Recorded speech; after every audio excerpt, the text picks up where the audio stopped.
Ajalvir. L'ensemble que vous observez fait un tour de l'histoire du nom d'Ajalvir et comment il est écrit dans les documents historiques de différentes époques dont il existe des preuves. Ajalvir est un toponyme d'origine arabe qui signifie « large chemin entre deux montagnes » ou « large passage du puits ». Fey Albir, en substance, Fey, signifie « marche ou gorge » et « Albir » signifie « bien », selon l'étude réalisée par Jaime Oliver Assine, éminent arabisant et historien de Madrid. Au cours de la première décennie du XXIe siècle, M. Julio Pereda, chroniqueur honoraire de la ville d'Ajalvir, dans sa louable étude de l'histoire de la municipalité, a identifié le « voyage de l'eau » dans le cours d'eau, dont le point de décharge est la fontaine d'en haut. Le parcours de l'eau se fait entre deux montagnes, la colline d'Arenal et la colline d'Utrera. Avec une pente très ouverte, il y a une large marche, sur l'axe de laquelle se trouve un puits. Cette description de l'orographie de l'environnement du voyage aquatique comprend les deux définitions données par Oliver Assine sur la signification du nom d'Ajalvir. En 965, Fayy Albir, écrivant la phonétique du nom en arabe, signifiant « large passage du puits ». Année 1510, Ajalvir, comme il est écrit dans le document de donation des dîmes de la ville d'Ajalvir à l'école de San Ildefonso de Alcalá de Henares par le cardinal de Tolède de Francisco Ximénez de Cisneros, pour collaborer à sa subsistance et entretien. Année 1517, Ajalvir, orthographe avec laquelle le nom d'Ajalvir est écrit dans la « Description et cosmographie de l'Espagne » par Fernando Colón.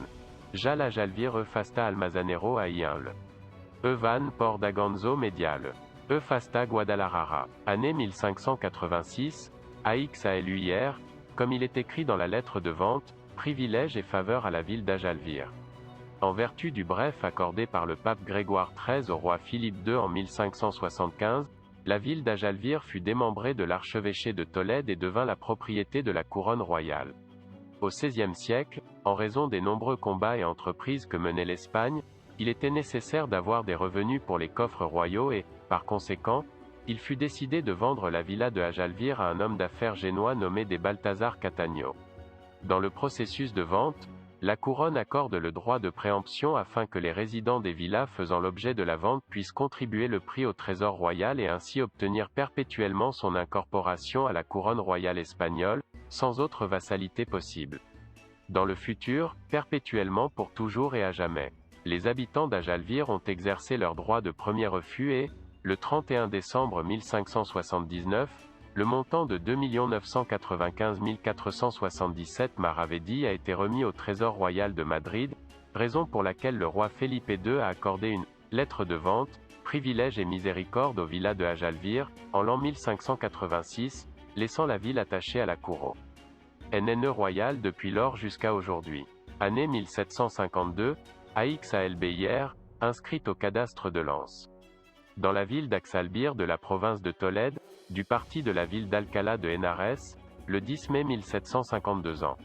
Les réponses générales du cadastre du marquis de la Ensenada sont l'enquête la plus ancienne et la plus complète disponible sur les villes de la couronne de Castille au milieu du XVIIIe siècle. Entre 1750 et 1754, toutes les populations de La Castillas ont été soumises à un interrogatoire composé de 40 questions.